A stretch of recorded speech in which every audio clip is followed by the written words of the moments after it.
Hello friends, success master channel में आपका स्वागत है। तो आज का ये वीडियो आपके लिए बहुत महत्वपूर्ण होने वाला है, तो प्लीज़ इस वीडियो को स्किप ना करिएगा, पूरा देखिएगा इस वीडियो को ताकि आपको बहुत अच्छे से समझ में आ सके। तो फ्रेंड्स, इस वीडियो को स्टार्ट करने से पहले यदि आप इस चैनल पे पहली बार आए हैं तो प्लीज़ इस चैनल को सब्सक्राइब करिए, लाइक करिए एंड शेयर करिए। फ्रेंड्स, चलिए अब हम इस वीडियो को स्टार्ट करते हैं और समझते हैं आज के वीडियो को। तो फ्रेंड्स, आज के इस वीडियो में हम बताएंगे कि अर्थशास्त्र क्या है, व्हाट इज इकोनॉमिक्स और इसकी परिभाषा क्या है।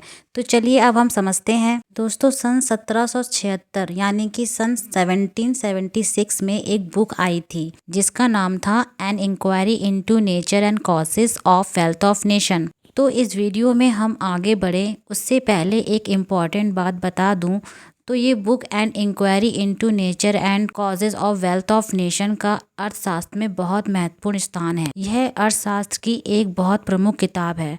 जो बच्चे एग्ज़ाम की तैयारी कर रहे हैं इस पॉइंट को अच्छे से याद कर लें, क्योंकि पीजीटी इकोनॉमिक्स नेट जेआरएफ में इस बुक को लेकर कई बार सवाल पूछे जा चुके हैं। तो फ्रेंड्स, अब हम इस वीडियो को आगे बढ़ाते हैं। तो फ्रेंड्स, सन 1776 में an inquiry into nature and causes of wealth of nation, इसे प्रोफेसर एडम स्मिथ ने लिखा था। इन्हें फादर ऑफ इकोनॉमिक्स भी कहा जाता है। इन्होंने पूरी किताब में यह चर्चा की और कहा कि मनुष्य धन का उत्पादन तथा उपभोग किस प्रकार से करता है, अर्थशास्त्र इसी का अध्ययन करता है।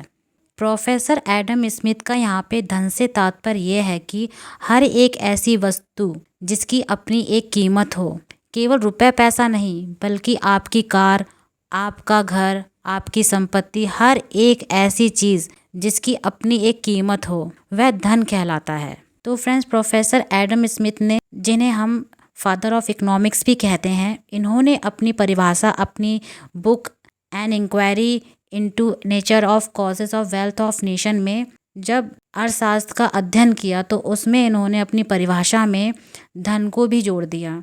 तो इस तरीके से जो हमारा अर्थशास्त्र था, इनके अनुसार मनुष्य का उत्पादन तथा उपभोग किस प्रकार से करता है, अर्थशास्त्र इसी का अध्ययन करता है। दोस्तों, मैं आपको बता दूं कि अर्थशास्त्र इससे पहले था और अरस्तु और चाणक्य के जमाने से ही अर्थशास्त्र था, पर उसका स्वरूप अलग था। जो स्वरूप हम आज अर्थशास्त्र का देखते हैं वो स्वरूप यहीं से शुरू होता है, सन 1776 से, और इसी कारण है कि एडम स्मिथ को ही फादर ऑफ इकोनॉमिक्स कहा जाता है। तो अब हम लोग अगली परिभाषा पढ़ते हैं। अगली परिभाषा डेविड रिकार्डो ने की थी और उन्होंने कहा, धन अथवा राष्ट्र आय का भूस्वामियों, श्रमिकों तथा पूंजीपतियों में वितरण किस प्रकार से होता है, अर्थशास्त्र इसी की व्याख्या करता है। उन्होंने कहा, समाज के अलग अलग वर्गों में आय का वितरण किस प्रकार से होता है, अर्थशास्त्र इसी को बताता है और अर्थशास्त्र की यही परिभाषा है।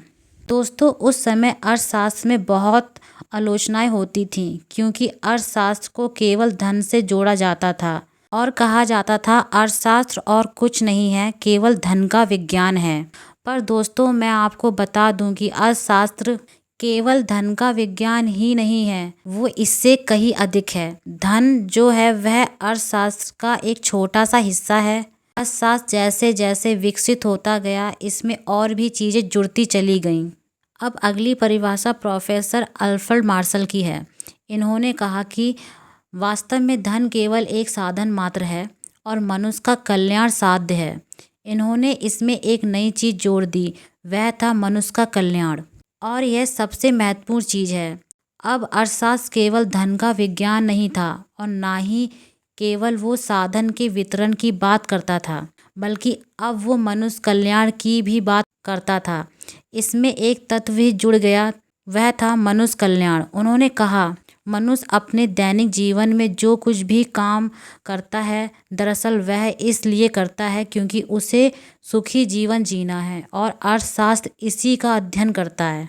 तो फ्रेंड्स, अब हम लोग अगली परिभाषा देखेंगे। तो फ्रेंड्स, अभी तक का जितना भी वीडियो आपने देखा है उससे आप लोग अच्छे से समझ में आ गया होगा कि अर्थशास्त्र कहाँ से शुरू हुआ है और हमें कहाँ से इसको पढ़ना शुरू करना है, अगर हमें बहुत अच्छे से समझना है तो फिर से मैं आपको एक बार रिवाइज करा देती हूँ। इसकी शुरुआत 1776 से एडम स्मिथ की पुस्तक से हुई थी, an inquiry into nature of causes of wealth of nation से।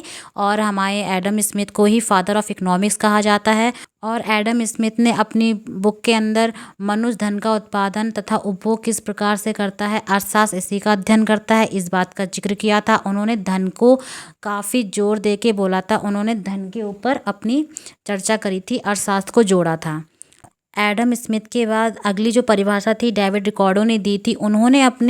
उन्होंने अपनी परिभाषा में कहा था कि धन अथवा राष्ट्रीय आय की भूस्वामियों और श्रमिकों तथा पूंजीपतियों में वितरण किस प्रकार से होता है, अर्थशास्त्र इसी की व्याख्या करता है। उन्होंने इस पर जोर दिया था। उसके बाद जो परिभाषा अर्थशास्त्र की दी थी वो थी अल्फ्रेड मार्शल ने।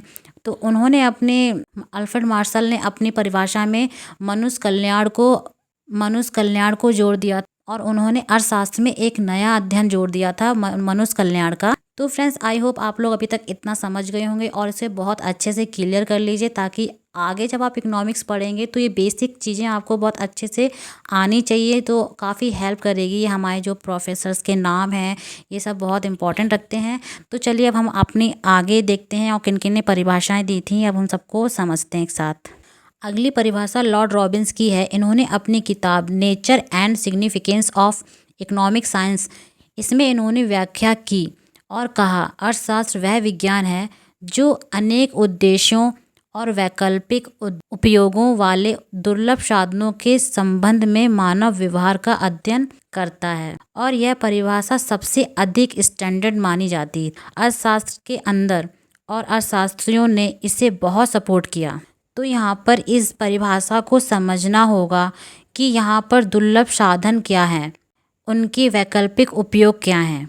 तो दोस्तों, दुर्लभ साधन हर वो साधन जो पृथ्वी के अंदर पाया जाता है वह दुर्लभ साधन है, एक ना एक दिन वो खत्म हो जाएगा। उदाहरण के लिए हम कोयला को ले लेते हैं, हम इसका उपयोग करेंगे और धीरे धीरे वो खत्म हो जाएगा। ऐसा नहीं है कि वह अंततः समय तक चले, एक समय ऐसा आएगा जब कोयला खत्म हो जाएगा। पर दोस्तों कोयला का एक से अधिक उपयोग होता है। इसका उपयोग घर को गर्म करने के लिए ही उपयोग नहीं होता है, बल्कि इसका उपयोग एक इंजन चलाने में और बिजली उत्पादन करने में भी किया जाता है, और इसका उपयोग और भी चीज़ों में हो सकता है। तो कहा जाता है कि अर्थशास्त्र है जो इस तरह के दुर्लभ साधनों के एक से अधिक वैकल्पिक उपयोगों का अध्ययन करता है। एक मानव जो है वो किस तरह से दुर्लभ साधनों का वैकल्पिक उपयोग करता है, अर्थशास्त्र इसी का अध्ययन करता है। और दोस्तों, यह व्याख्या अर्थशास्त्र के अंदर बहुत समय तक मानी जाती थी। इसके बाद फिर इसमें और नए तत्व जुड़ते चले गए। इसमें राष्ट्रीय आय जुड़ गया, रोजगार का निर्धारण जुड़ गया और आर्थिक विकास जुड़ गया। अब अर्थशास्त्र केवल धन का विज्ञान ही नहीं था और ना ही केवल समाज के अलग अलग वर्गों में वितरण की बात करता था, कल्याण का अर्थशास्त्र भी हो गया था। यह दुर्लभ साधनों के वैकल्पिक उपयोग का अध्ययन भी करता था और साथ साथ वह राष्ट्र आय की भी व्याख्या करता था, रोजगार का निर्धारण की व्याख्या भी करता था और आर्थिक विकास की भी व्याख्या करता था। इस प्रकार का क्षेत्र दिन पर दिन बढ़ता चला गया और बाद में जो आधुनिक अर्थशास्त्री, उन्होंने कहा कि अर्थशास्त्र का विषय क्षेत्र इतना अधिक हो गया है कि इसकी परिभाषा एक लाइन में करना मुश्किल है या एक पैराग्राफ में व्याख्या नहीं की जा सकती है। तब प्रोफेसर जैकब वाइनर एक अर्थशास्त्री थे, यह आधुनिक अर्थशास्त्री हैं। इन्होंने कहा, यदि अर्थशास्त्र की व्याख्या करना है और उसे एक लाइन में करना है तो हमें यह कहना होगा कि अर्थशास्त्र वह है जो अर्थशास्त्री करते हैं। तो दोस्तों, यह व्याख्या अपने आप में पूर्ण नहीं है, और यदि हमें किसी नए व्यक्ति को बताना है जो अर्थशास्त्र के बारे में नहीं समझता, तो इस व्याख्या से उसे कुछ नहीं समझा पाएंगे। तो अर्थशास्त्र को कैसे समझा जाए? तो दोस्तों, अर्थशास्त्रियों ने कहा है कि अर्थशास्त्र को समझने के लिए परिभाषा की बजाय इस बात पर ध्यान देना होगा कि अर्थशास्त्र किन समस्याओं को हल करता है। तो फ्रेंड्स, अर्थशास्त्र की इन समस्याओं को 6 भागों में बांटा गया है और इसकी पहली समस्या है कि किस वस्तु का उत्पादन करना है और कितनी मात्रा में उत्पादन करना है। इसे हम कहते हैं the problem of allocation of resources. जब हम ये तय कर लेते हैं कि वस्तु का उत्पादन कितना करना है और कितनी मात्रा में उत्पादन करना है और किसके लिए उत्पादन करना है, तब दूसरी समस्या अर्थशास्त्र के अंदर आती है। और दूसरी समस्या है the problem of choice of technique. इसका मतलब कि उत्पादन के लिए किस टेक्निक का प्रयोग किया जाए। दोस्तों, अर्थशास्त्र में 2 तरह की तकनीक होती हैं। पहला तो पूंजी प्रधान तकनीक और दूसरा श्रम प्रधान तकनीक।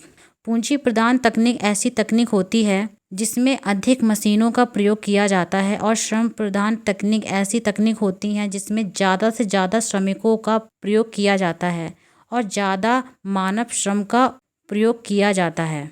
दोस्तों, जब हम ये तय कर लेते हैं तो तीसरी समस्या आती है कि जो कुछ भी हम उत्पादन करते हैं, जो भी आय प्राप्त करते हैं, उसको समाज के अलग अलग वर्गों में किस प्रकार से वितरण हो रहा है और अर्थशास्त्र इसी समस्या को हल करता है। और चौथी समस्या है कि the problem of economics efficiency. जो भी साधन हम प्रयोग करते हैं, क्या वह कुशलतम तरीके से उपयोग हो रहा है और जो भी उपयोग हो रहा है उसमें समाज को या व्यक्ति को यानी व्यक्ति का कल्याण हो रहा है कि नहीं, यानी सोशल वेलफेयर प्राप्त हो रहा है कि नहीं। अर्थशास्त्र का मूल उद्देश्य यही है, जो कुछ भी काम हो उसमें मैक्सिमम सोशल वेलफेयर हो। पांचवी समस्या अर्थशास्त्र की है the problem of full employment, यानी जो भी संसाधन प्रयोग हो रहे हैं, चाहे मानव हो चाहे कोई भी संसाधन हो, उसका पूर्ण रूप से प्रयोग हो रहा है